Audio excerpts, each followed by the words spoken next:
kuna mambo ambayo yanahitaji yaongewe. Mahubiri tumehubiri sana. Bwana Yesu asifiwe.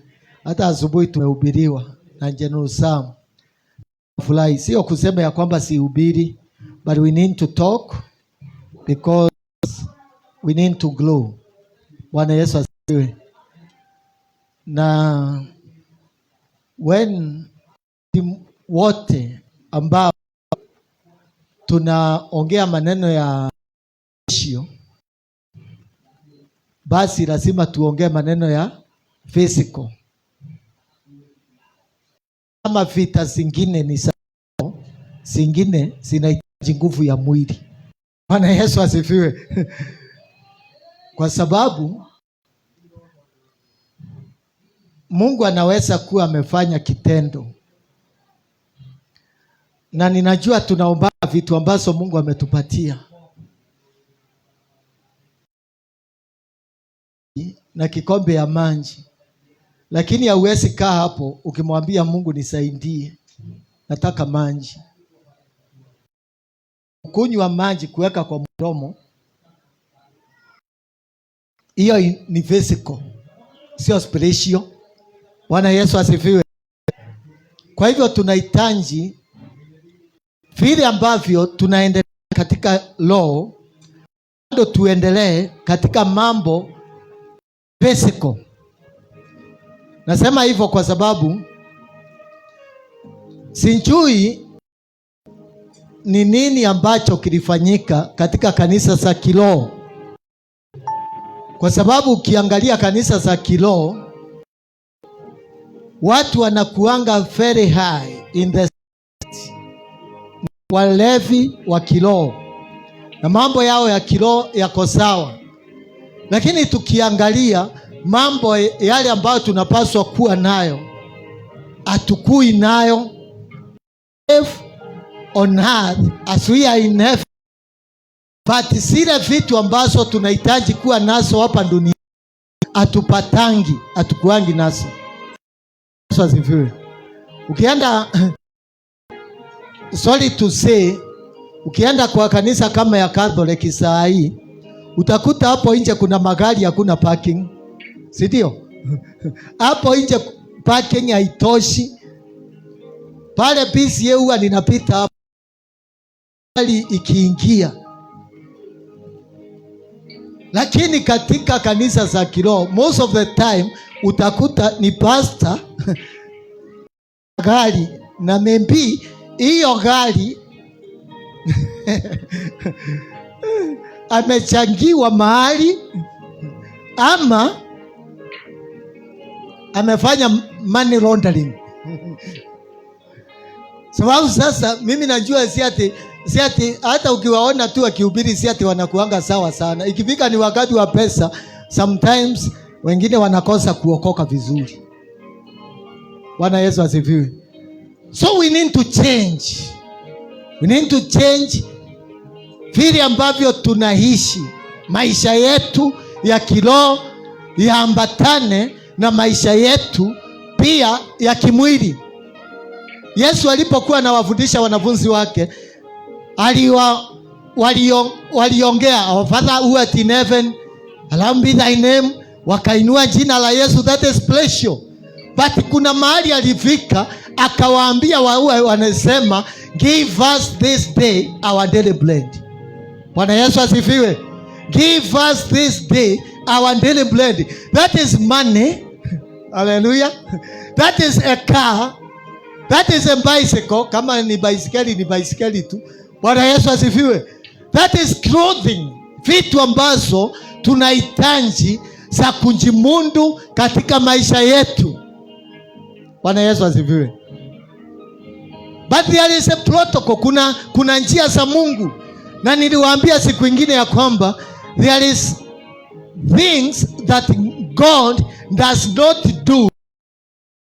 You touch him in a way. Kuna vile ambavyo utahitaji kumgusa Mungu ili akaweze kukupatia hicho kitu ambacho unahitaji. Bwana Yesu asifiwe. Yule mtu ninashitaka nikiongea juu yake, Yesu amemkuta hapo hapo tu amelala kwa kagodoro, anamuuliza hivi, wewe unataka kupona? Na unajua vizuri sana is there na anatamani. Na sijui ni kwa nini Yesu amuuliza hiyo maswali. Mimi sina mtu wa kuniweka ndani, maji ikitibuliwa. Yesu akaona moyo wake unatamani. The reason ambaye alikuwa hapo, akamwambia chukua gondolo lako na uende. Huyu hakuuliza maswali, amwambia ya kwamba mimi sinjaweza, nimekuwa hapa hiyo miaka yote hata sina nguvu ya kusimama. Alisikia sauti hiyo na akachukua gondolo lake. So leo nataka kuongea juu ya responsibility to the church, our to the church. Nataka tusomewe maandiko kutoka kitabu cha Wafalme wa pili 6 verses 1 and 5. 6 1 to 5. Wafalme wa pili chapter number 6.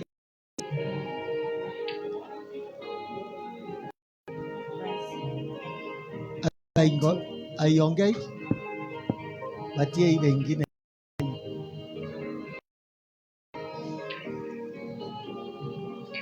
Oh, igokole wako. Hallelujah. 1 2 Check 1 2. Enda hapo Wafalme wa pili 6 mstari wa kwanza mpaka 5. Inasema, kisha wana wa manabii wakamwambia Elisha, angalia basi, mahala tukaapo mbele yako ni padogo kwetu. Mstari wa pili, basi twende mpaka Yordani, twakuomba tutwae huko kila mtu mti mmoja, ili tujifanyie huko mahali pa kukaa. Akajibu, haya, nendeni. Mmoja wao akasema, uwe radhi, basi nakusihi uende pamoja na watumishi wako. Akajibu, nitakuwa. Basi akaenda pamoja nao, nao walipofika Yordani wakakata miti. Lakini mmojawapo walipokuwa katika kukata boriti, chuma cha shoka kikaanguka majini. Akalia akasema, ole wangu, Bwana wangu, kwani kiliazimiwa kile? Bwana Yesu asifiwe. Amen. Sikiza, maandiko inasema hivi. Hawa ni wana wa manabii. Elisha alikuwa na shule ya manabii, na kuna mahali ambako walikuwa wamekaa. Sasa kila siku alikuwa anawafundisha. Mtu anaweza kutabiri, anaweza kuona maono namna hii. Kila siku alikuwa anawafundisha, na walikuwa very sensitive on that. Those are spiritual things. Kila siku walitabiri, na Elisha alikuwa anawafundisha namna ambavyo mtu anaweza kusikia sauti ya Mungu, vile ambavyo anaweza akisikia sauti anaweza kufanya na ile sauti.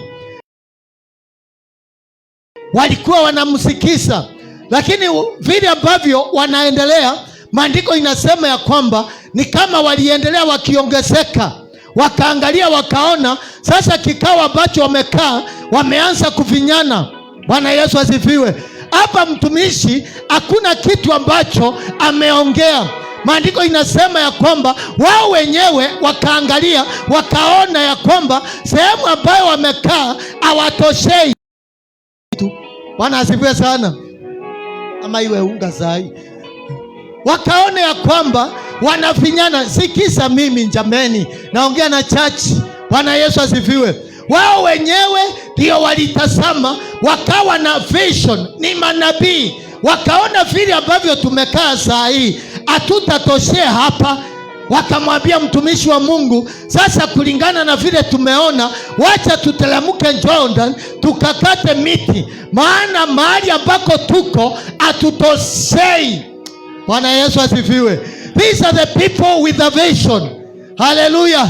Ni watu ambao wako na maono, na ni watu ambao wanapenda mahali ambako wanakaanga. Hallelujah. Amen. They are people that owned where they used to stay. Walimwambia mahali ambako tunaishi, sio ya kwamba tunakujanga alafu tunaondoka. Bwana Yesu asifiwe. Walimwambia mahali ambako tunaishi ni pandogo, na hatutoshei sahi, ni kwa sababu hao wenyewe ndio wanaishi hapo. Haleluya. Mimi sifikiria kwamba hawa manabii walikuwa wamezaliwa kwa nyumba ya Elisha. Bwana asifiwe sana. Lakini ni watu walitoka Murang'a, watu walitoka Gatanga, watu wakatoka Ndonyo Sambuku, watu wakatoka Nairobi, wakanja wakakusanyika. Ni manabii wa Mungu. Watu walitoka Nyeri, watu walitoka Western, wakakuja wakakusanyika. Ni watu, ni manabii wa Mungu. Na sasa wakawa pale wanatabiri, wakamwambia hata kama tunafuatilia mambo ya roho, sasa tunaona hii ya physical, tunasimia. Bwana Yesu asifiwe. Amen. Hakuna kitu kibaya kama kukaa kwa Mungu na bado unavinyiliwa katika maisha yako. Bwana Yesu asifiwe. Amen. Hakuna kitu kibaya kama kukaa kwa Mungu, unanena kwa lugha, unaabudu, lakini in the physical wewe hauko sawa. Kila wakati shinda na taabu, hakuna kingotole, ni mbaya. Hakuna kitu kibaya kama kuwaso asubuhi na mapema, kiguna njia, uko njiani unaenda kutafuta, lakini the physical wewe umekaa vibaya. Bwana Yesu asifiwe. The undervision to beyond their capacity. Bwana Yesu asifiwe. Wakasema tunahitaji tupanue hema yetu. This is physical, it is not spiritual. Hallelujah. Mahali ambako walikuwa wanakaa ni nyumba, ni kisehemu. So haihitaji kunena kwa lugha, inahitaji kukata miti Jordan, wabebe wanje nayo wakiwa wameibeba, wanjenge. Haihitaji linai zaina linai kuta, inahitaji hivi kukata miti na kuja na hiyo miti na kuchimba mashimo na kunjenga. Bwana Yesu asifiwe. Those are the people that own the church. Hallelujah. Hao ni watu ambao wanasema hii kanisa ni yangu na nitaijenga. Bwana Yesu asifiwe. Na ujue alikuwa so serious. Mimi sitaki kusema vile walienda na mtumishi wa Mungu. In fact anakuanga nao. Na ndio maana wale wanajiita kikundi changu. Mimi siku yako wakiipanga, lakini imeitwa kikundi ya Reverend. Bwana Yesu asifiwe. Nafikiri mlianzia kwangu. Haleluya. Mimi siku yako wamejiita hivyo, na Friday tulikuwa hapa tukishambulia shetani. Bwana asifiwe sana.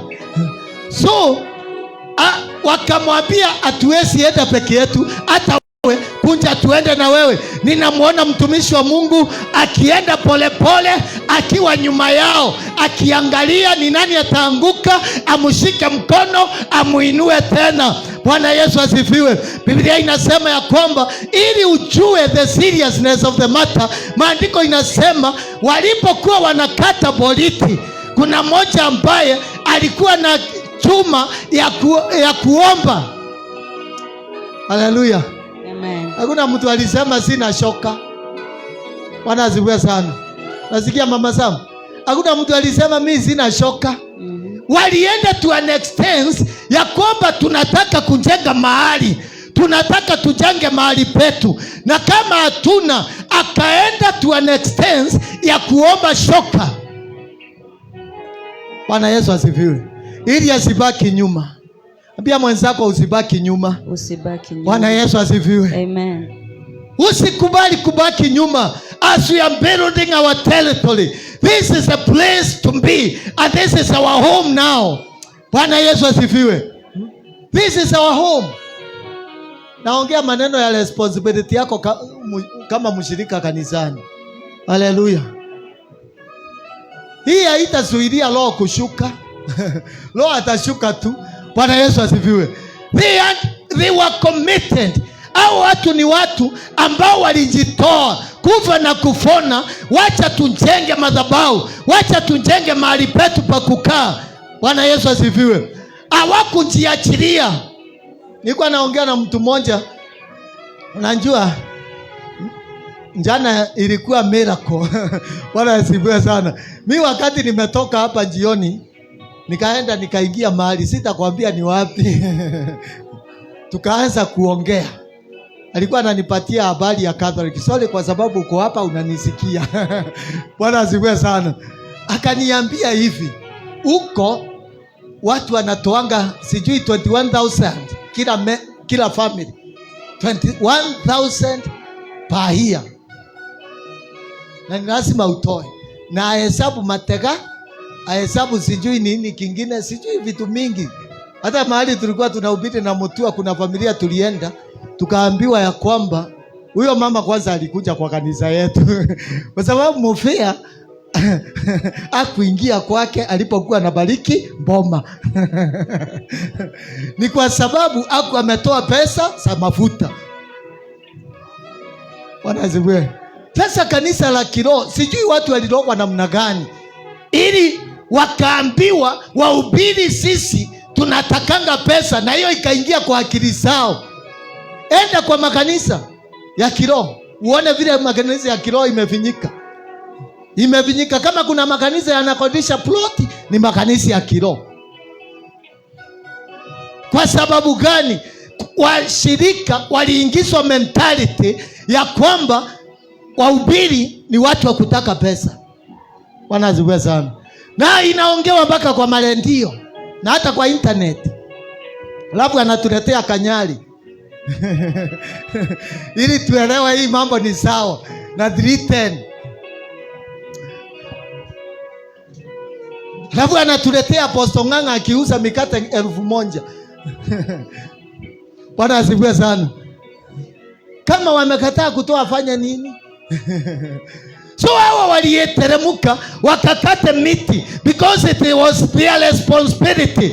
I want each and every member of the church angalie iwe ni responsibility yake kuenda kwa Jordan na kukata miti. Hata kama hauna shoka, enda Jordan, enda uombe shoka, tutelemuke sote Jordan, tukate miti, tujenge madhabahu ya Mungu. Bwana Yesu asifiwe. Na nakwambia hivyo nikijua hata shoka ikianguka kwa maji tutatoa. Amen. Bwana Yesu asifiwe. Hata ikianguka kwa maji tutatoa, itatoka. Haleluya. Wewe kazi yako ni kusema, mtumishi wa Mungu, shoka yangu imeanguka na sijui nianze wapi. Sasa mtumishi wa Mungu atakuelekeza, shoka yako itatoka. Bwana Yesu asifiwe. Amen. Itene tukumenya kirege kuliaga. Madhani ya gosho. Hatutakwambia ni neighbor, hatutakwambia ni nini, but we will know. We will deal with it perpendicularly. Bwana Yesu asifiwe. Kama kuna shetani aliingia kwa kazi yako, sisi ndio tutamng'oa. Kama kuna pepo inakulanga pesa yako, sisi ndio tutamng'oa. Just be a responsible person. Useme sasa, mimi nimesikia na nitakuwa responsible member. Sitakuwa mtu oeae, nitateremuka na wengine, nikakate miti, tujenge hekalu ya Bwana. Bwana Yesu asifiwe. Because a responsible and member is an active member. A responsible member is an active member. Yeye anaparticipate katika kila jambo. Mambo ambayo yanafanywa, anafanya. Yeye sio mtu wa kuja ibada Sunday na anamaliza zingine 3 akunji. You are not responsible. Bwana Yesu asifiwe. You are there. Kuna wengine tunatangazanga matangazo hapa, anatoroka, atakuja hiyo matangazo ikiisha. You are not responsible. Bwana asifiwe sana. Leo acha niongee. Acha niseme. Bwana asifiwe sana. Amen. It is not good. Hata shoka yako ikianguka haiwezi toka. Haiwezi. Romans chapter 12 verses 1.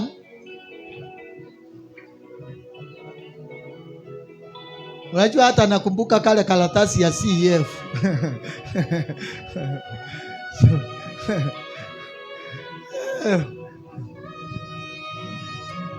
Romans chapter 12 verses 1 inasema namna gani? Basi ndugu zangu, nawasihi kwa huruma zake Mungu, itoeni miili yenu iwe dhabihu iliyo hai, takatifu, ya kumpendeza Mungu, ndiyo ibada yenu yenye maana. Amen. Bwana Yesu asifiwe. Amen. Basi ndugu zangu na wasihi, it is all about commitment. Toeni miili yenu iwe dhabihu. Dhabihu iliyo nini? Iliyo hai, ambayo inafanya nini? Takatifu. Iliyo takatifu ya kumpendeza Mungu. Na ni ya kupendeza Mungu. Bwana Yesu asifiwe. Uko na ya Kiingereza? Inasema I beseech you therefore, brethren, by the mercies of God, that you present your bodies a living sacrifice, holy, acceptable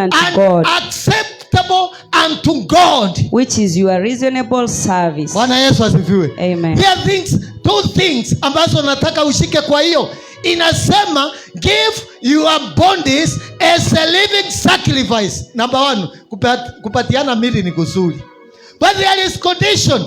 Inasema iwe holy and acceptable unto God, iwe ya kukubalika mbele za Bwana.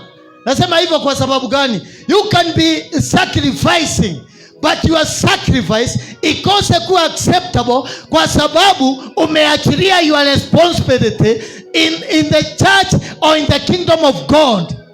Bwana Yesu asifiwe. Amen. What is important is being accepted. Kitu cha maana sana ni kukubalika. Dhabihu inaweza kutolewa, tunatoanga dhabihu. Lakini kama wewe utatoa dhabihu kama ile ya Kaini. Unajua Kaini alifanya hivi. Maandiko inasema wote wawili walipeleka sadaka zao. I think it is Genesis chapter 4. Genesis chapter 4. Wote wawili walipeleka sadaka zao mbele za Mungu. Kaini na Abeli. Genesis chapter 4. Hebu sikiza hapa.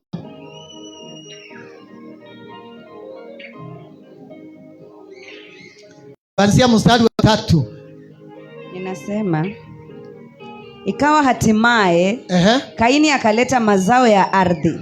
Akaleta mazao ya ardhi. Sadaka kwa Bwana. Ni sadaka. Unajua Kaini alikuwa ni mkulima. Alikuwa sijui kama alikuwa anaishi mahali kuko na kamuto. So mambo yake na terere na cabbage na nyanya na nini kingine na waru. Yeye alikuwa mkulima hodari, na maandiko imesema he presented them before God, kwa sababu mtu si anatoanga kile ako nacho.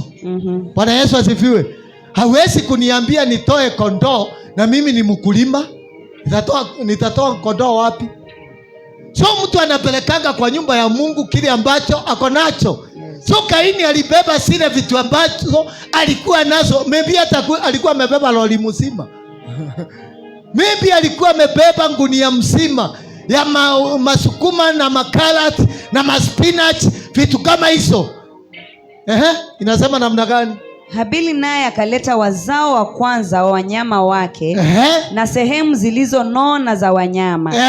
Bwana akamtakabali Habili na sadaka yake. Sikiza, Bwana Habili zile ambeleta, hata maandiko imesema vizuri, ni uzao wa kwanza na wanyama walio wanono. Bwana Yesu asifiwe. Amen. Alileta wanyama walio wanono. Sio wale wakonde. Aliangalia kwake hivyo, akaona hiki ni kinono, hiki akinonei hapa kinaenda kunonea kwa kanisa. Bwana asifiwe sana. Akaangalia hiyo ingine, hiki ni kinono pia, toka. Akasihesabu zile nono, akazitoa nje. Maandiko inasema Bwana akaikubali. Sitaki kutumia hiyo Kiswahili. Akaikubali sadaka yake. Bwana Yesu asifiwe. Amen. Living sacrifice. Number 1, holy and acceptable. Bwana akaikubali. Hebu tusikie mstari wa 5. Bali Kaini hakumtakabali wala sadaka yake. Alikataa Kaini na sadaka yake. Kaini akaghadhabika sana, uso wake ukakunjamana. Bwana akamwambia Kaini, kwa nini una ghadhabu? Na kwa nini uso wako umekunjamana? Kama ukitenda vyema, hapo ndipo kama ukitenda vyema, hutapata kibali. Bwana Yesu asifiwe. Amen. What God needs is to do good. Hallelujah. Maandiko inasema akamwambia Kaini, hata wewe ukitenda vyema. Amekuja na sadaka zake, lakini moyo wake hauko sawa. Bwana Yesu asifiwe. Kwa hivyo sadaka yake haijakubalika. Ni kwa sababu ni kama anasukumiwa kufanya lile jambo. Ini mbonde ambaye anafanyanga kitu katika hali ya kusukumwa, sadaka hiyo haiwezi kukubalika. Bwana Yesu asifiwe. Amen. Hiyo sadaka haiwezi kukubalika. Hii mnaonanga tunasimama hapa, wapendwa wa ndugu na wasi kwa jina la Yesu. Hata unaweka kwa jina la Yesu ili ukubalike. Kama utafanya kwa sababu ya hiyo msukumo, my friend, utakuwa unaonea baraka kwa gazeti. Bwana asifiwe sana. Lakini kama utafanya kupitia kwa moyo wako, mtumishi, tunaona mahali hapa sio pasuri, ni padogo. Tukubalie tuende Jordan, tukate miti, tujenge. Ni moyo unapenda. Hata mimi sina shoka. Wacha niende kwa jirani niombe. Mimi siachwe nyuma. Ukifanya hivyo, my friend, try God on that. Uone kama hatutaongeza gari hapa nje. Bwana Yesu asifiwe. Try that, uone kama hata kama ile uoga ilikuwa imekuingia ya kuanzisha biashara ya ngiri moja, uone kama hautaianza na itanawiri. Bwana Yesu asifiwe.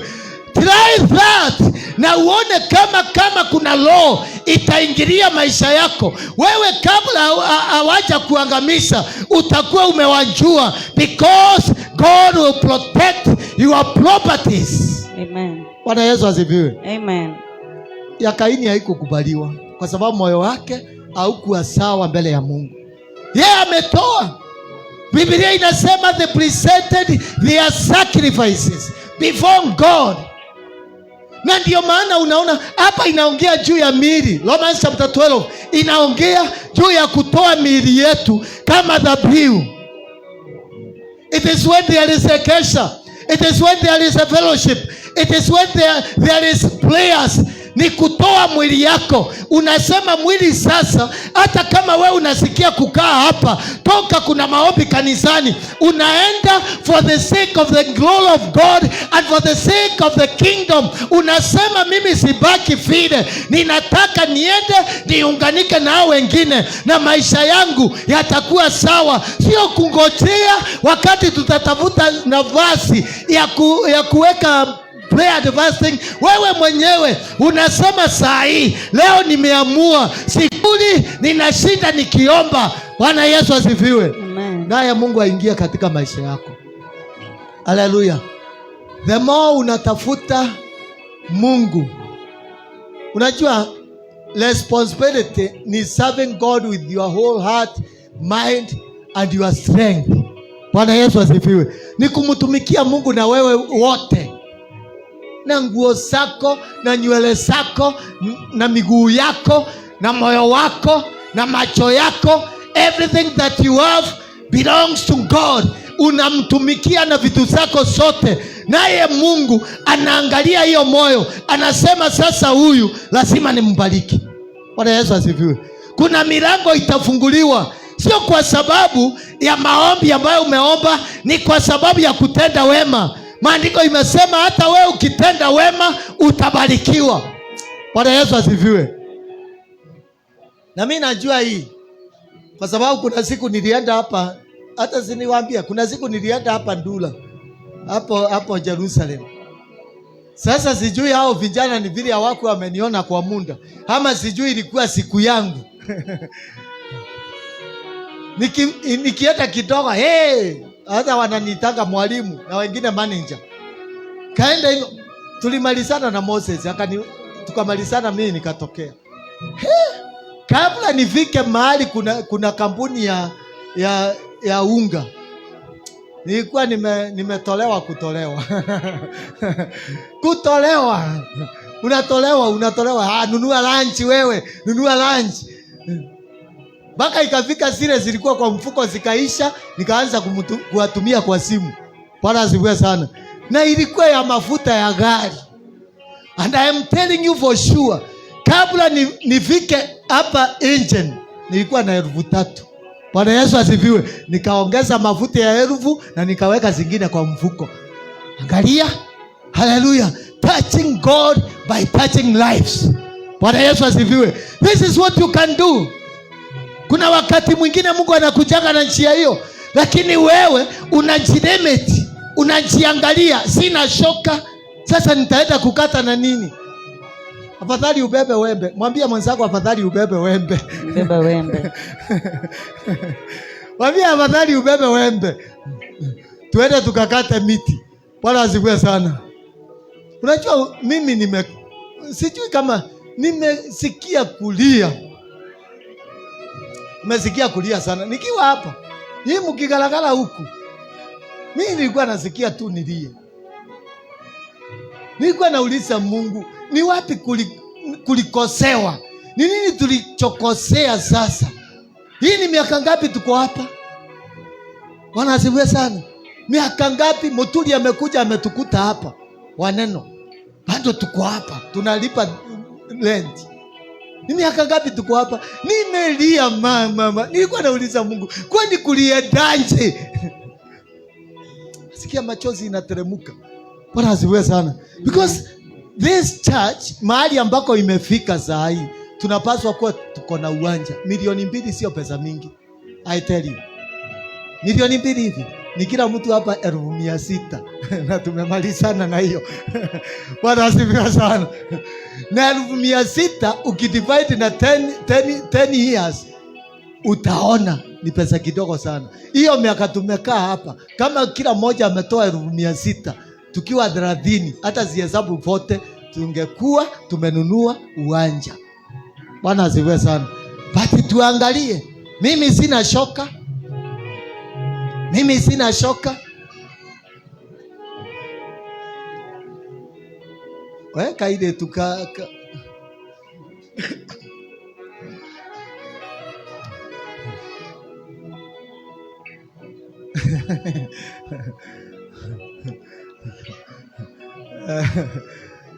Sasa ni mama yake tutafukuza, ama ni mtoto, ama ni nani? Tutavumilia tu. Bwana asifiwe sana. Kuna mambo mengine hauwezi uliza. Sasa utafanya?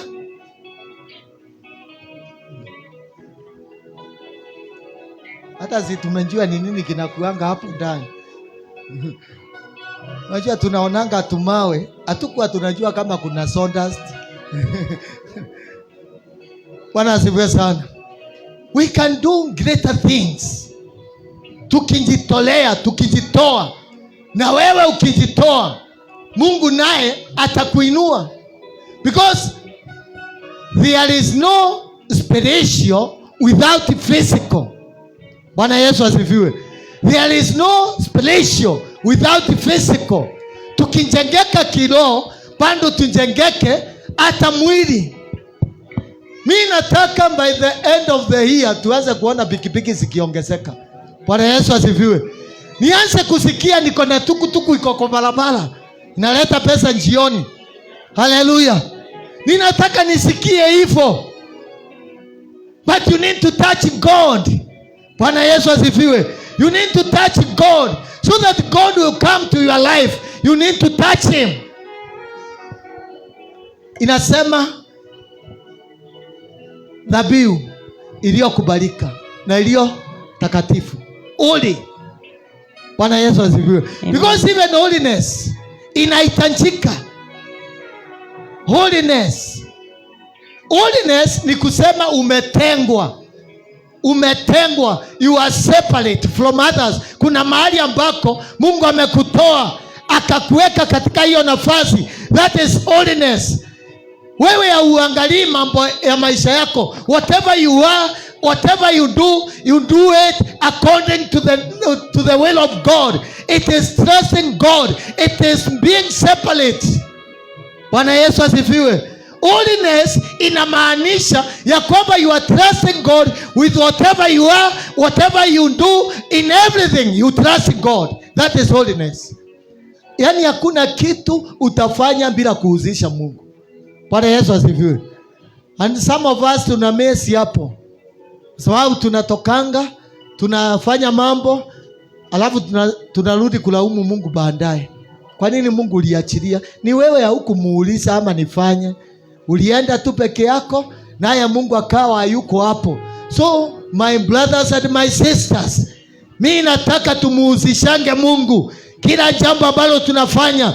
If we are doing anything, if it is business, let us commit our works unto God, na yeye atasifanya siwe established. Bwana Yesu asifiwe. Hata shule, hata mambo mengine tunaona ni kidogo, yanahitaji kuhusishwa Mungu. Hizo vitu kidogo tunaonanga kama ni kidogo, pia zinahitaji Mungu. Bwana asifiwe sana. Kitu kidogo kama kuazima shoka na kuanguka kwa mto. Bwana Yesu asifiwe. We need to tell God about that. Twende katika kitabu cha Luka 8. Luka 8. Niko karibu kumaliza. Luka 8 mstari wa kwanza.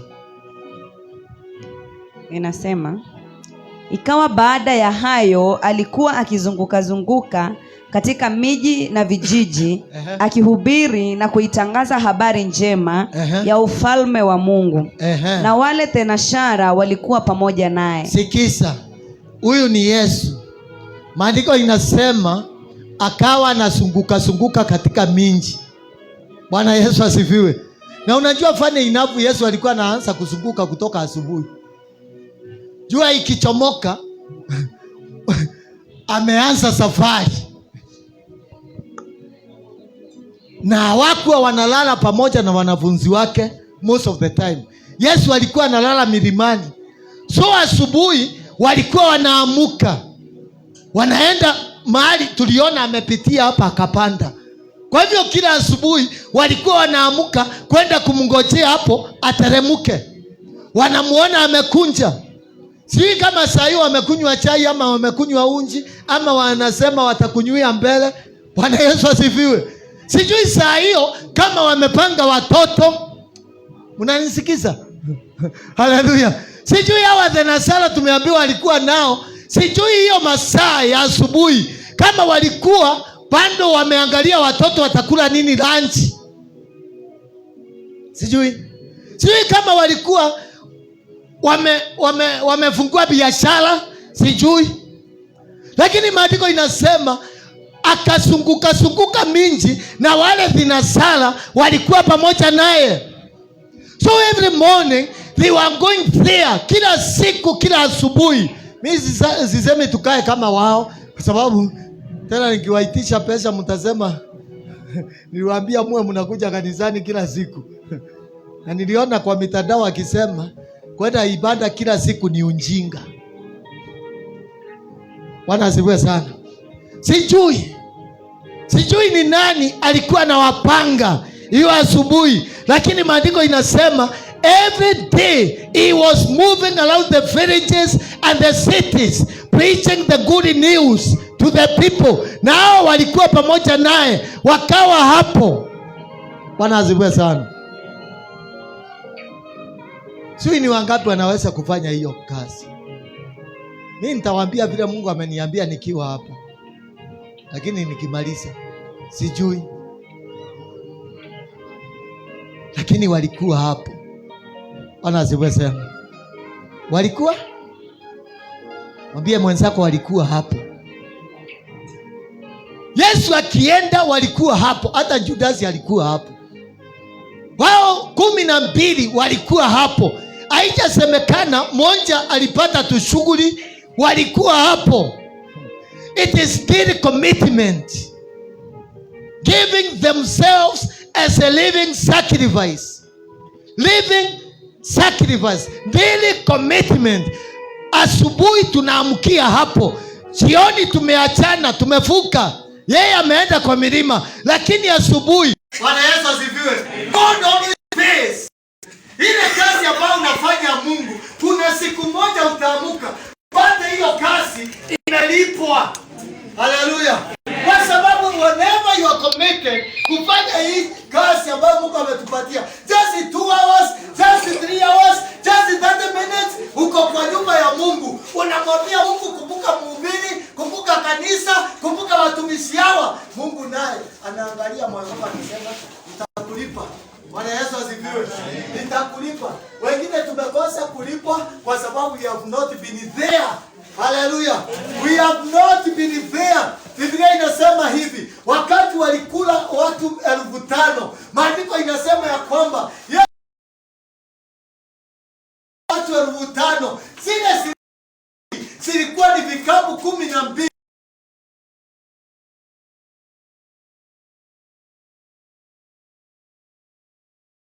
Jioni. Bwana Yesu asifiwe. Wale wazee.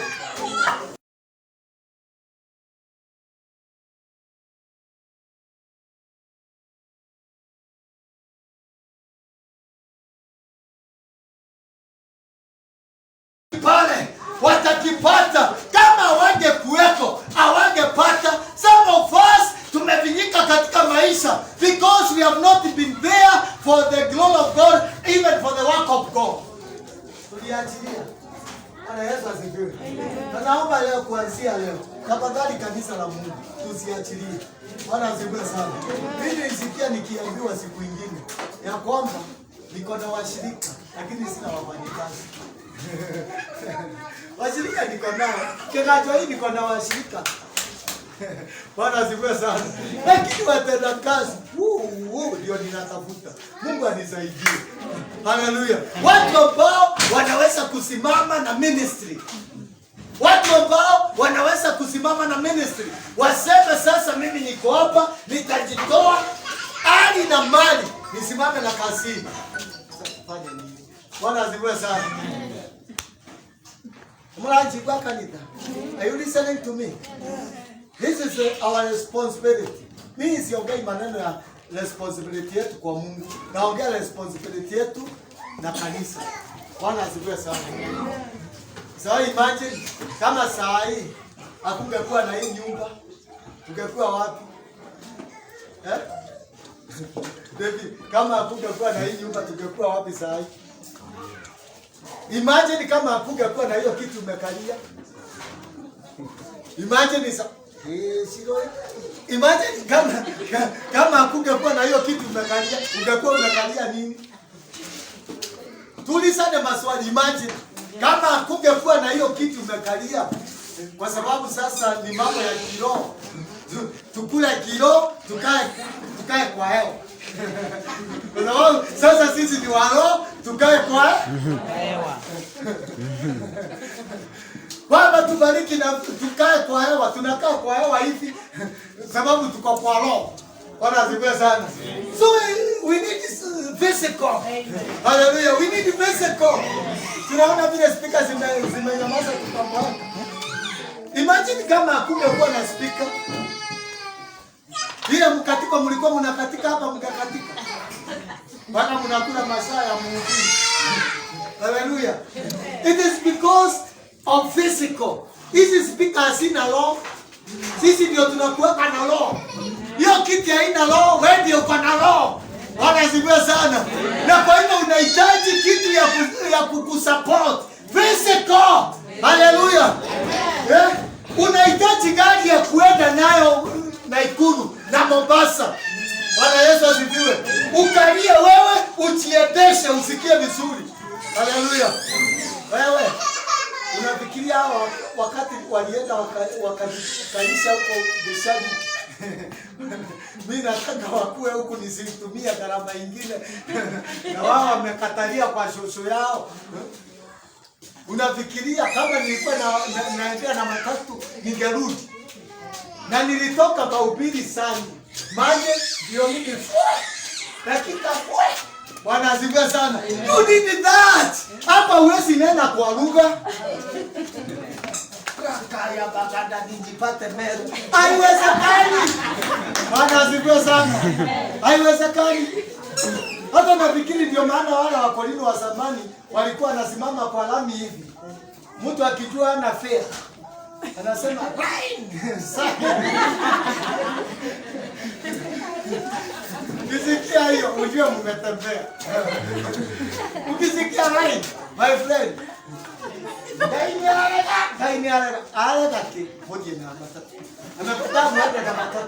Kwa sababu huyu hana fare. Hana fare. Bwana asifiwe sana. So there are things that hata tukiwa ndani ya law tutahitaji tu tupende tusipende. Ukitaka kula utanena kwa lugha. Si lazima uende kwa duka ununue unga na uende kwa chiko ukoroge ugali na masukuma. Bwana asifiwe sana. Hebu imagine Charity. Nipita pale Kena Ngoma. Niende hapo hivi. Raka ya babu Sharina. Alafu nyama zianza kunifuata nyuma. Nikuta nyama. Inipati nikijaribu niikute kwa sufuria nyama ambayo sijanunua. Hiyo ndio nitaombea. Nikikemea mapepo. Bwana asifiwe sana. There are things that cannot come unless you do physical. Bwana asifiwe sana.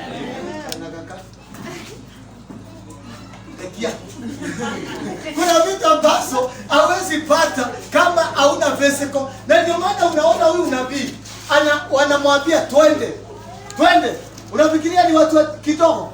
Hao watu wananena kwa lugha na wanatabiri.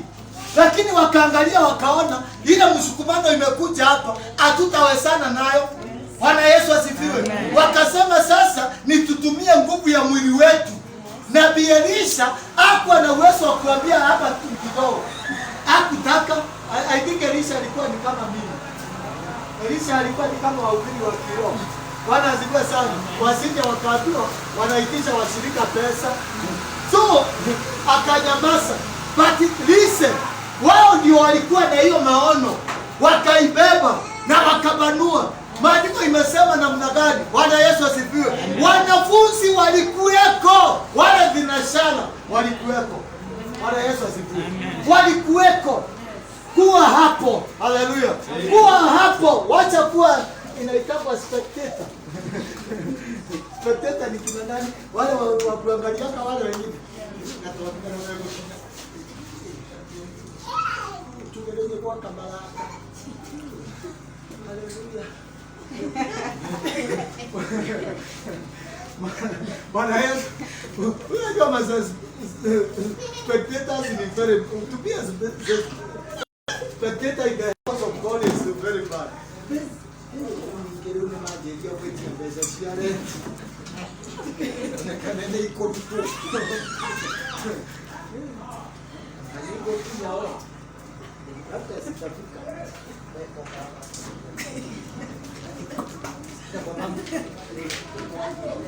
Bwana asifiwe sana. Nyinyi mmekuwa spectator wa mtoto. Mtoto hawezi kufukuzwa, mama yake tunamtaka sana. Kwanza nilikuwa naomba nimkute huko. Na nimemkuta. Bwana asifiwe sana.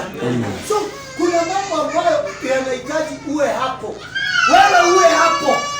Uwe hapo usimame kwa hiyo gap. You stand at that gap. Kunahitajika mtu wa maombi. Huyu alituambia nini mambo ya kiroho? Bwana asifiwe sana. Sorry. Consolata. Kwa sababu huku tulisema tunataka nini? Hatutaki mambo ya roho. Basi Consolata anakujaga ni vile kazi. Na ni Nairobi by the way. Si Mungu awapatie pesa nyingi. Bwana asifiwe sana. Imagine tumesema tukuje maombi. Mama Pita wachana na huko. Tumesema tukuje maombi. Wewe uko huku kiroho. Sasa sisi na Pastor Margaret tuko hapa tunaomba. Wewe uko huku, nilikuwa pamoja na nyinyi.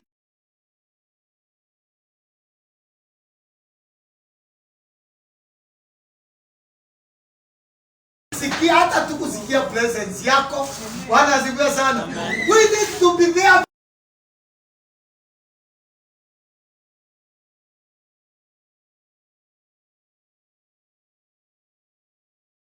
Safari pamoja.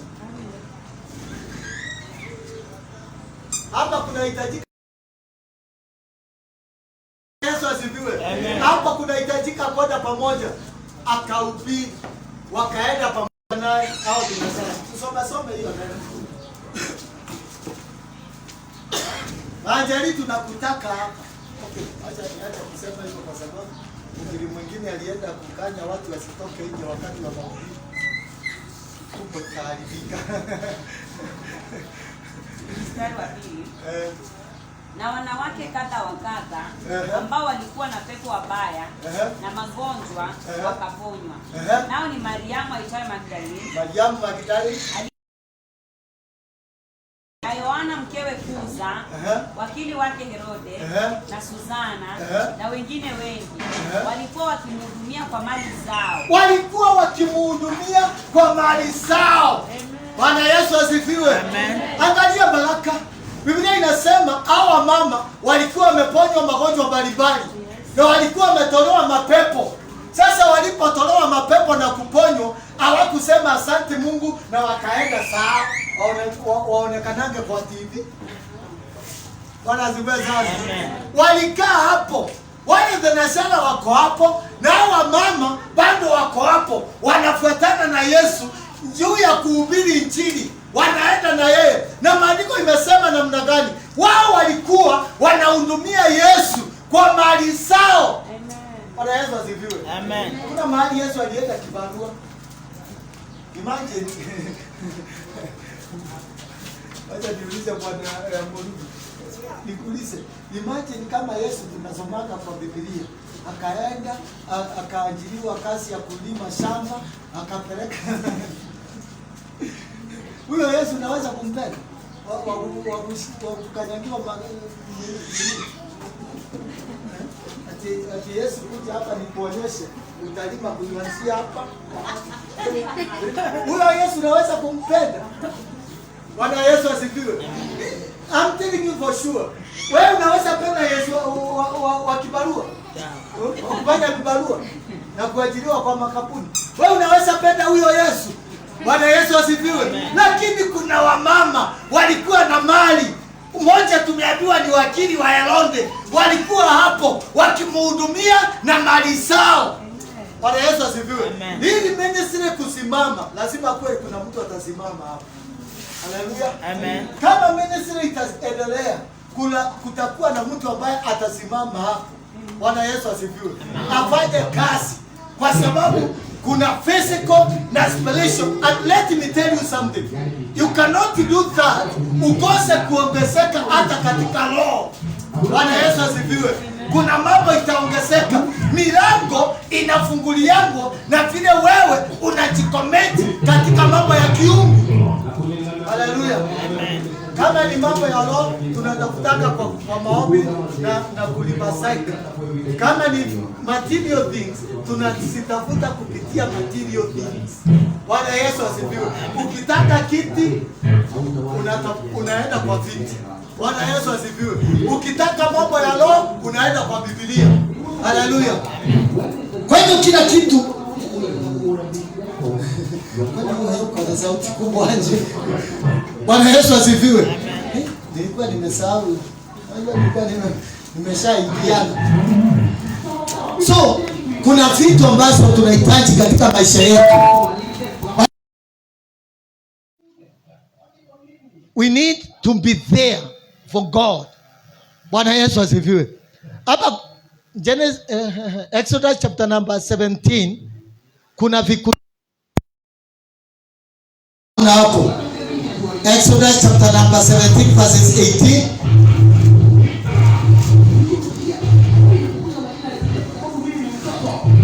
Number 15. Hebu tusomee tusikie. Exodus chapter number. Hebu soma 15.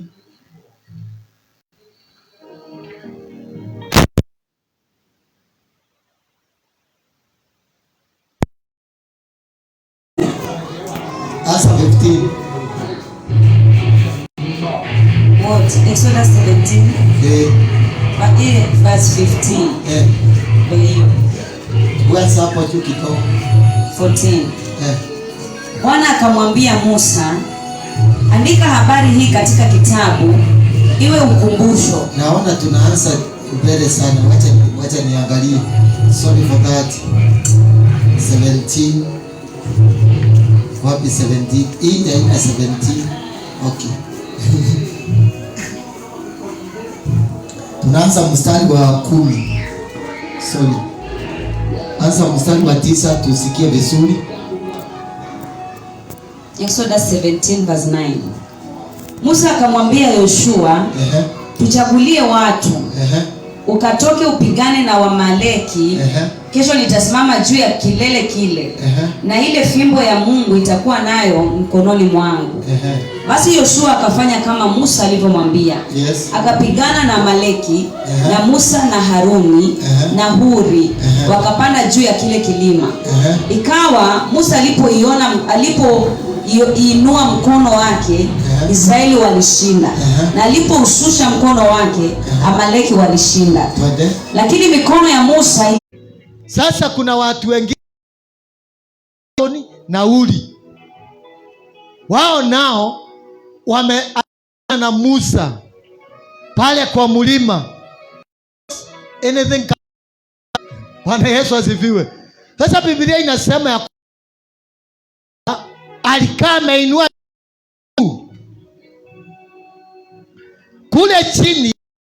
Joshua anatandika Waamaleki kuwatandika, lakini ujue ya kwamba kuna kuchoka. Kila mtu anaweza kuchoka. Mikono ya Musa ilipochoka na kuenda chini, Waamaleki wanaanza kupiga wana wa Israeli. Bwana Yesu asifiwe. So lazima mikono ya Musa ikae juu. Hawa Aaron na Huri wakajua huyu mzee hawezi kukaa amesimama, wakamtafutia jiwe akalia, alafu akashikilia mikono yake. Haijalishi ni yeye ameinua kwa kupenda kwake, na haijalishi kama imeshikiliwa. Kile ambacho kinahitajika ni vita ipiganwe na iishe. Bwana Yesu asifiwe. So what God is asking you is to be there, be supportive. Hallelujah. That is your responsibility.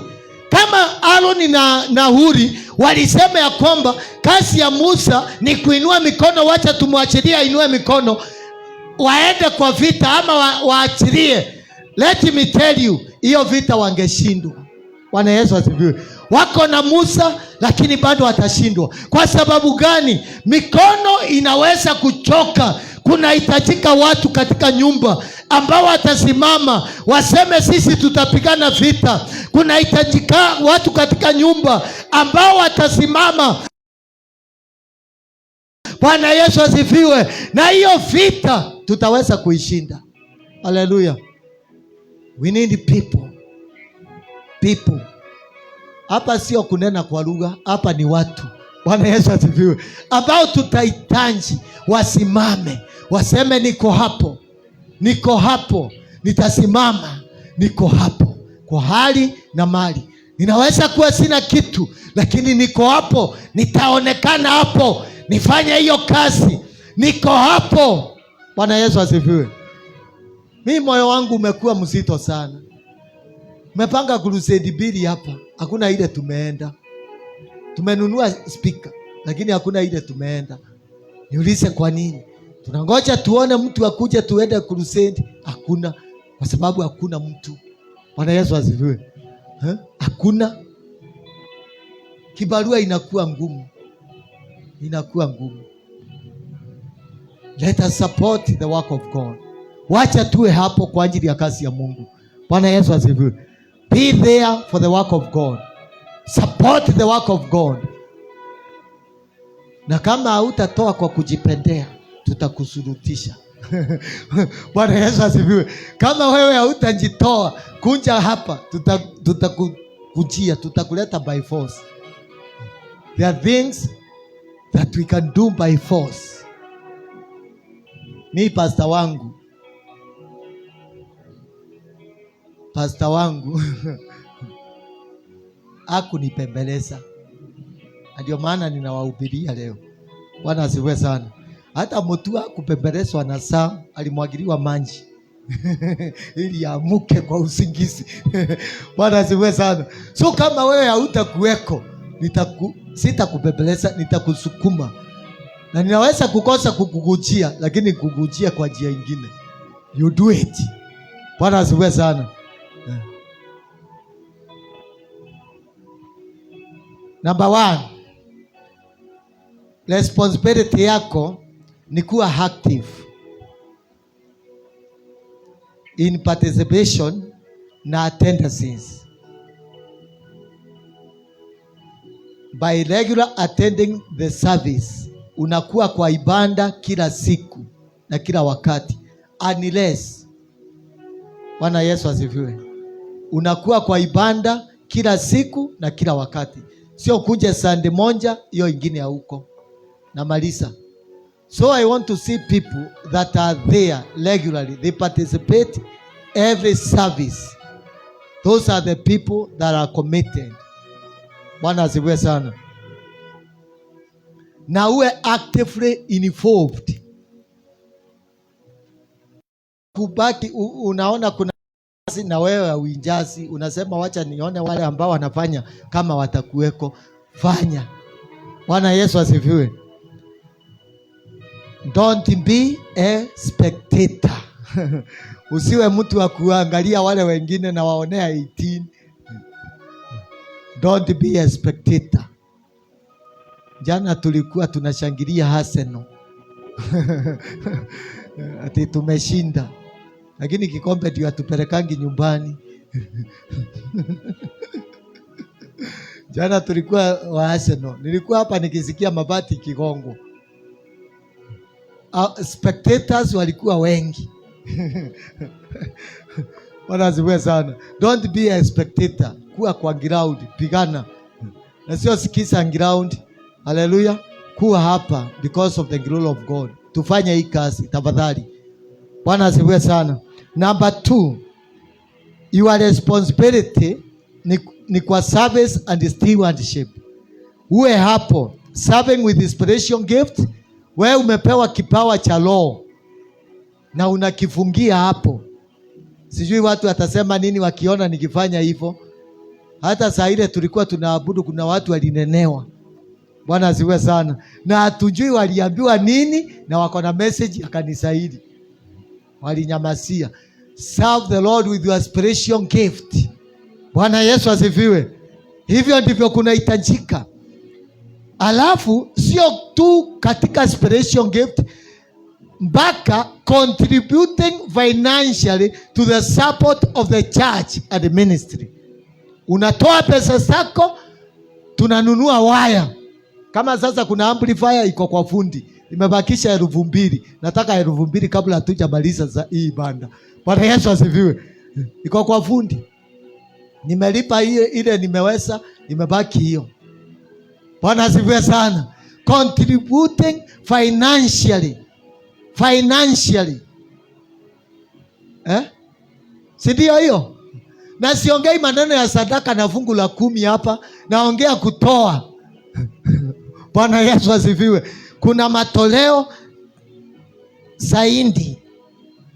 Mimi siku zingine nikiona kimeumana na kubushanga Mungu hii mabati. Kutoka pale mpaka hapa. Bwana Yesu asifiwe. Na mkubushanga. Hii ilikuwa visi ya Makena hii. Lakini Makena ndiye huyu na amesoma.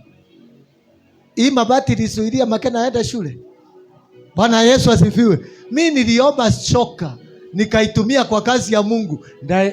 This is a result. Bwana asifiwe sana. Na huyu ako form 4 na mimi sijalemewa. Bwana asifiwe sana. Ako form 4 na sijalemewa. Yule mwingine Moses alichukua. Hata niitishangi financially support. Number 3 is promoting love and unity. Avoiding divisions and nurturing healthy relationships. Bwana Yesu asifiwe. Huyo mmekaa hapo na yeye ni ndugu yako. Bwana Yesu asifiwe. Ukiona mtu anakuja kukuambia mtu fulani ni mubaya na ako kwa hii kanisa, mwambie usiwahi kuja kwa hiyo kanisa tena, wewe sio mshirika wetu. Bwana Yesu asifiwe. Ukisikia mtu amekuletea mshene ya mtu mwingine hapa kwa hii kanisa, hata kama kwake kulilala vita tana na uko ni sisi tukipikana na Mama Mary, unatuuliza nini? Bwana Yesu asifiwe. Ukisikia mtu anakuletea mshene ya mtu, mwambie wewe, you are not a member of our church, na nisikuone huko tena. Nimekupatia ruhusa, mwambie nisikuone huko tena. Bwana Yesu asifiwe. Sijui niliona sijui nani wakiwa na alikufanya watchman. Nani alikufanya watchman ya kuangalia masaa mangapi?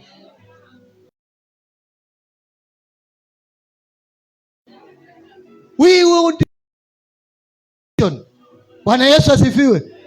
Ati nilimwonea sijui pale karibu na kanisa inaitwa Wonders, na kulikuwa saa 4 ya usiku, na sijui ni msichana gani huyo walikuwa naye. Nani alikwambia? Si labda ni sistake. Bwana asifiwe sana. Hiyo mambo ya kushinda ukiongea maneno ya watu, funga mdomo yako. Funga mdomo. Funga mdomo. Bwana asifiwe sana. Hatuwezi kuenda tukiingiza mapua kwa ugali za wenyewe. Halo? Hatuwezi. Moshene. Haleluya. Tuachane na maneno ili tuweze kukua pamoja. If you see your brother falling, support them. Bwana Yesu asifiwe. Support the one that is falling. Ukiona mtu ako na shinda, sisi sote hatuja kuwa 100% kiroho. Kuna watu watoto kiroho. Sasa ukigonga mtu ambaye hajakomaa kiroho, si wewe umempoteza. Bwana Yesu asifiwe. Lakini ukimshikilia danda hivyo umefanya ni vizuri, lakini ya kuendangi hivyo hiyo ni sawa.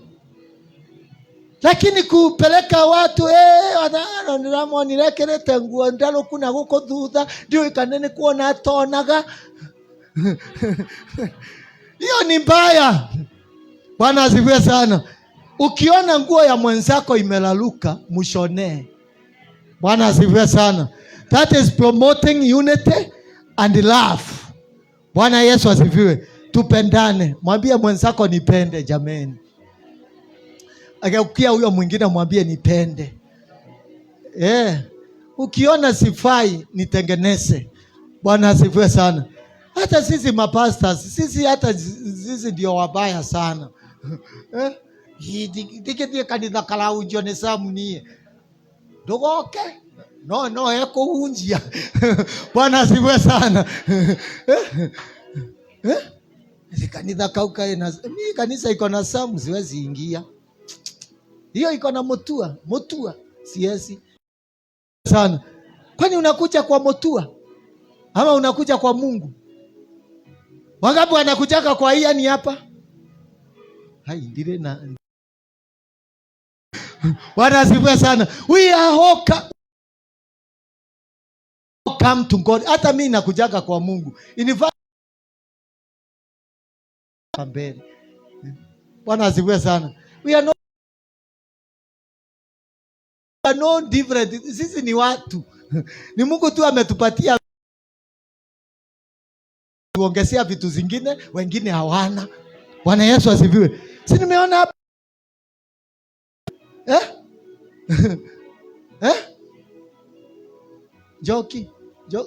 Joki weha.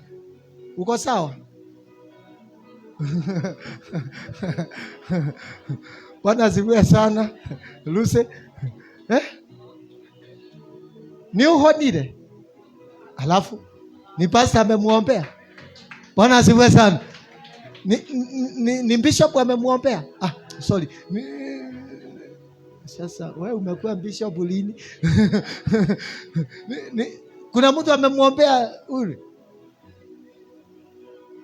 Wewe ndiye ni tumbo ilipona. Ni mimi.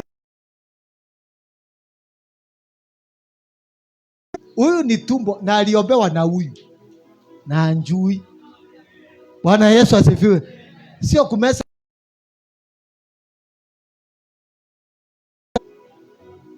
telling you, everybody can be used by God.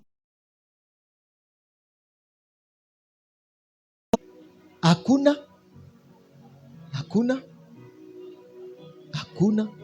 Bwana asifiwe sana. Lakini it will depend wewe unakaa na wale wengine namna gani. Bwana Yesu asifiwe. Inalingana unakaa na wale wengine namna gani. So ona huyo mwenzako ni ndugu yako, mpeleke vizuri, mpeleke na landa inaitangwa na landa mpeleke vizuri, wacha kumuona kama nini, hata ukisikia nini yake.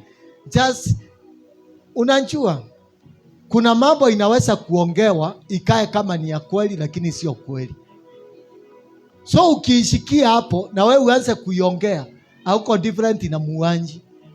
Bwana Yesu asifiwe. So let us love one another.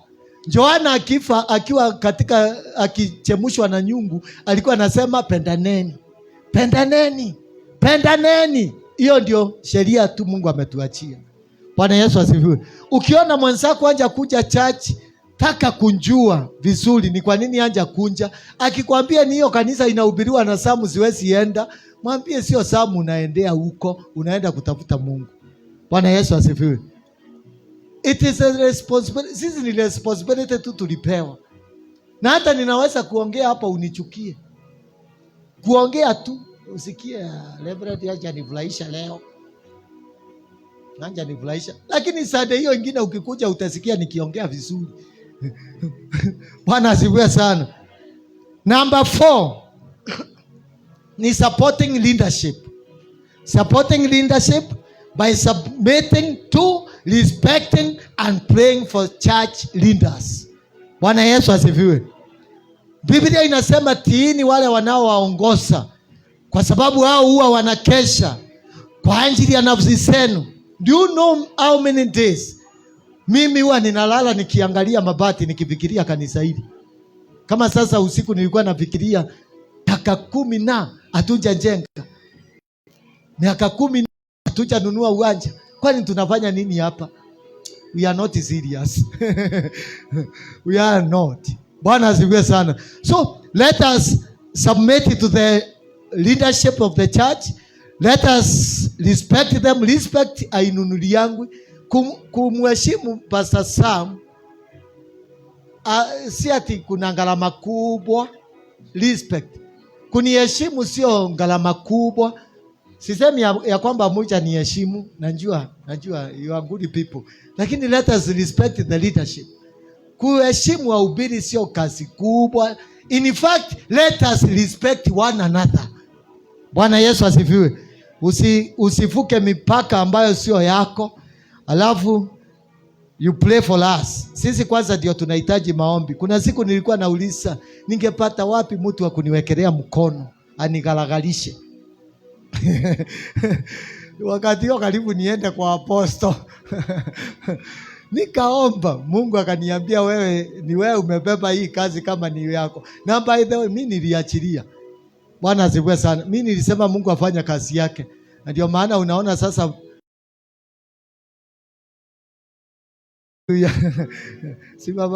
by the way, chairman, huyo mzee muangalie vizuri. Muangalie vizuri. So, number 5 ni personal holiness. Sasa holiness tumeongea. Uwe mtakatifu. Personal, pursuing holy life. Unaishi maisha ya utakatifu. Usiwe mtakatifu hapa kanisani lakini nje unahubiri kitu kingine. Bwana Yesu asifiwe. Nisikizeni hapa kwa sababu hapa ndipo boli imekufa tadha.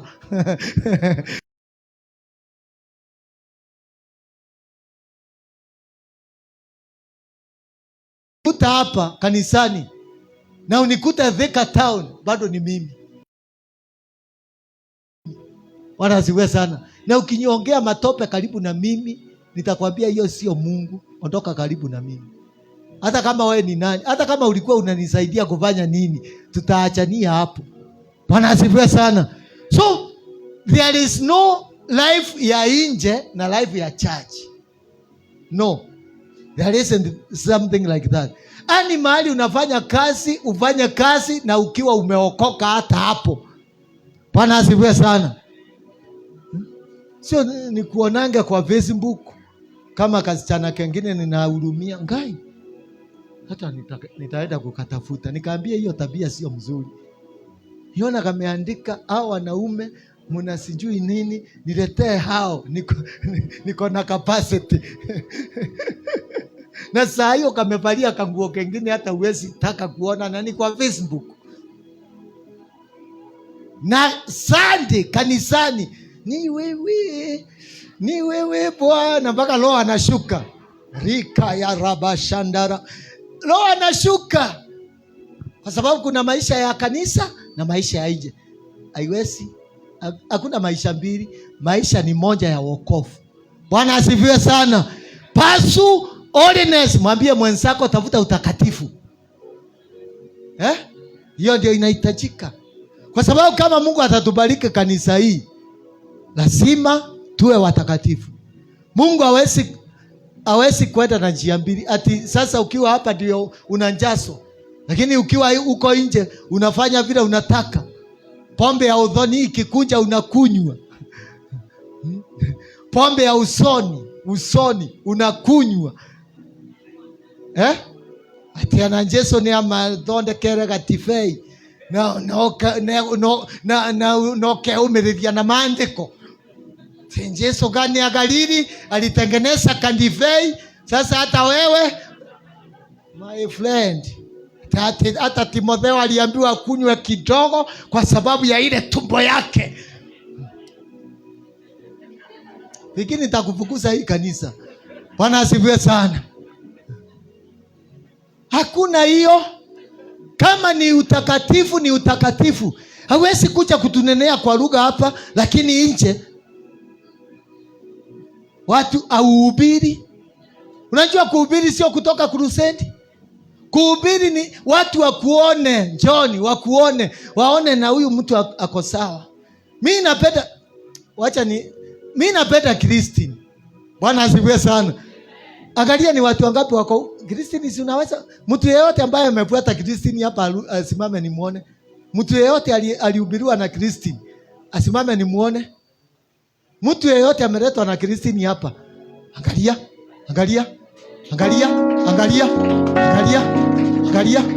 Bwana asifiwe sana. Mimi napenda Christine. Yule anatoka karibu Weteidie. Na wewe ulikuwa hapa na alifika mbele yako. Bwana asifiwe sana. Let us pursue holiness. Wakimuona Christine wanaona Mungu na wanataka hiyo Mungu yake. Wangapi wanaweza kufuata hiyo Mungu yako? Bwana asifiwe sana. Wende vile uliletwa na nani? Na Christine na Makena. Mtu yeyote ambaye ameletwa na Makena hapa asimame tumuone. Mtu yeyote ambaye ameletwa huku na Makena, hata yeye amejaribu. Bwana asifiwe sana. That is the preaching. Nikuulize, kama Makena angekuwa na tabia mzuri huko nje, ungekuja? Si ni sawa? Hallelujah. Amen. Bwana asifiwe sana. That is it. Hebu uliza yule ako karibu na wewe, umeleta wangapi? Umeleta wangapi? Hawezi kuja kwa hiyo Mungu yako, kwa sababu uko kwa ploti ile vita mnakuanga nayo huko. Kuanua nguo za wenyewe, kutoa mitungi kwa tabu za maji, kukosa kuosha choo na ni wakati wako, kukatalia kwa mbafu.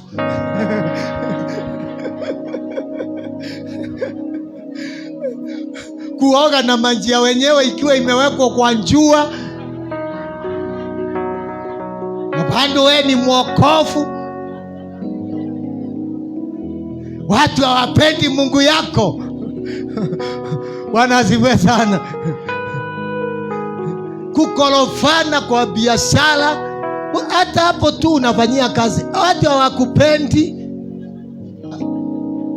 Bwana asifiwe sana. Let us keep a holy life. Let us follow righteousness and holiness. Tufuate njia ya utakatifu. Na ninakuambia kitu kimoja, Mungu anapenda utakatifu sana. Bwana asifiwe sana. Hapa unajua kuna manabii wengi. Hii kanisa ni ya manabii. Lakini kuongeleshwa na Mungu ndio ngoli. Kwa sababu Mungu naye hawezi ingia hapo. Wewe unafikiria ni kwa nini Daudi akumuitisha Mungu power? Alimwambia create in me a pure heart. Bwana Yesu asifiwe. Daudi hakuna mahali amemwambia Mungu nipe power. Tunataka power. Hakusema hivyo, alimwambia create in me a pure heart. Kwa sababu ndani ya moyo kama hakunja kuwa na utakatifu, if there is no purity, God cannot speak to you. Bwana Yesu asifiwe. So utakuwa nabii, utakuwa unasikia Mungu ni kama anataka kunena, mpaka utakuwa unashika sikio. Na Mungu hataongea, atakaa amenyamaza. Bwana asifiwe sana. Nilikuwa ya ngapi?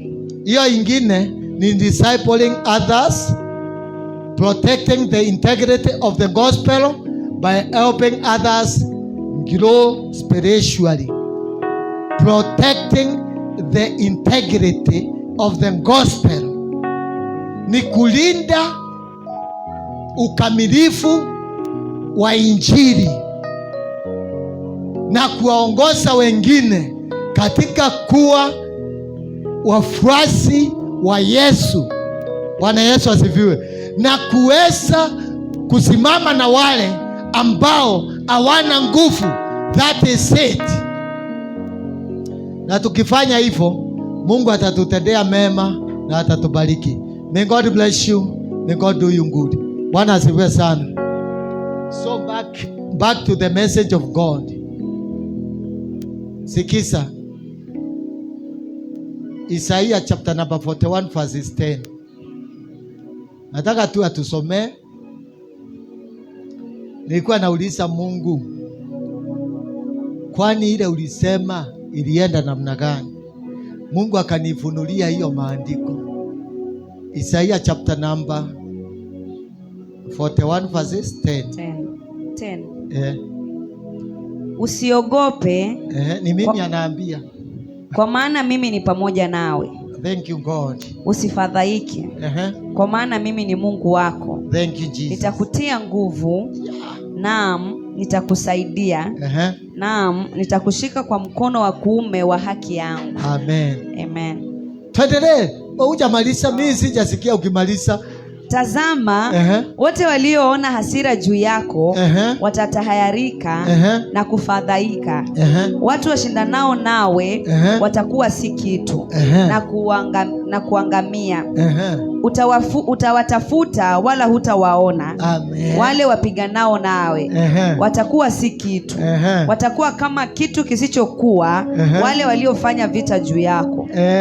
Kwa maana mimi Bwana Mungu wako nitakushika mkono wako wa kuume, nikikwambia usiogope, mimi nitakusaidia. Amen. Amen. Bwana Yesu asifiwe.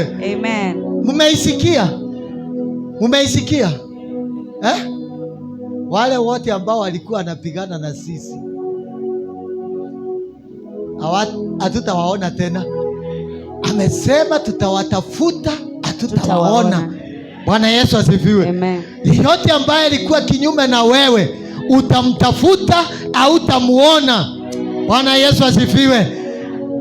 Kila kitu chochote ambacho kiliinuka kinyume, Bwana anaenda pamoja nasi. Kwa hivyo hakuna uoga tena. Bwana Yesu, maana mimi ni pamoja nawe, nitakutia nguvu. Haleluya. So yeyote ambaye hakuwa na nguvu, remember this, Mungu atakutia nguvu. Bwana Yesu asifiwe. Umepigana vita ya kutosha, lakini sasa ni wakati wa Mungu wa kujidhihirisha katika maisha yako. Bwana Yesu asifiwe. Wewe simama kwa miguu yako. Hallelujah Jesus. Kaya to zeparagada. Reka ya rabashanda. Mereka ya zora dimandagade. Reka to zeparada bashanda dagada. Hey, rika bagada bashanda. Thank you Jesus. Raba raba raba ragade bagada bashada dagada basanda. Reke zekete ya radarabu shanda. In the name of Jesus. Kaya bagada. Thank you, Father. Thank you, Jesus. Thank you, Jesus. Thank you, Jesus. Thank you, Jesus. Thank you, Jesus. Thank you, Jesus. Thank you, Jesus. Thank you, Jesus. Thank you, Jesus. Hallelujah. Ninakuabudu Yesu. Ninakuabudu. Ninakuabudu. Wewe ni mwenye nguvu. Wewe ni mwenye uwezo. Ninakuabudu. Nataka ujiachilie mbele za Bwana, kwa sababu neema ya Mungu itashuka juu yako. Wengine walisimamishwa, when God is giving you a new beginning in the mighty name of Jesus. Hallelujah Jesus. Raka ya dada bagada. Rekata za dada bazaya. Reba raba raba gada bashanda gada. Reka barada bazakataya. Rekataya radada basaya. Reba raba raba gada basanda gada. Rekererebo zakataya. Reba raba shanda dagadia. Rekaya radada basaya. In the name of Jesus.